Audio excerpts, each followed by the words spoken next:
Low and order police हो, जो भी कॉपरेट करो, हमको कमल बाबू से ही सलामत दे। यही पैसे हम लोग बैठ जाइए। कब से बैठ रहे हो हम लोग? आपको खुद देखा है ना, कब से बैठ रहे हैं हम लोग। ऐसा नहीं है अभी 5 मिनट बैठ कर आपको मांग रहा है, वो तो नहीं है ना। 6 दिन हो गया ना आज का आज।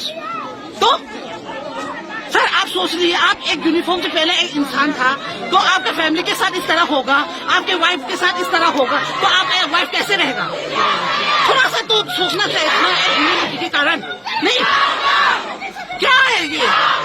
अब इंडियन आर्मी फोर्स है सर, देश को फाइट करता है, चाइना को फाइट करता है, पाकिस्तान को फाइट करता है, पर एक इंसान काम करने के लिए अंदर गया तो वो ढूंढ के क्यों नहीं दे पा रहे सर? प्लीज कुछ तो बोल दीजिए सर, एक इंसान के नाते बोल दीजिए कुछ तो प्लीज। ये लड़की का क्या होगा आप बताओ तो? ये कसा से आता आ रहा है सर, क्या करना है मुझे बताओ प्लीज।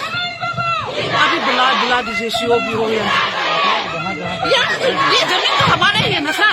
ऐसा नहीं है बांग्लादेश के अंदर आ गए, वो तो नहीं है ना सर। आप तो बाउंड्री का गेम देख रहे हैं। हमको कमल जी अभी दे दो, हम चला जाएगा, ठीक है? अपना काम करो, ऐसा बाउंड्री का मत देखो। इंसान को ढूंढ कर दे दो, जो आके अंदर काम करने के लिए गया है वो बंदा ढूंढ कर दे दो और चला जाएगा। हम ये देश हमारा है, ये जमीन हमारा है, ठीक है? इसमें हम लोग बाउंड्री क्यों रखा है? हमको इंसान दे देना।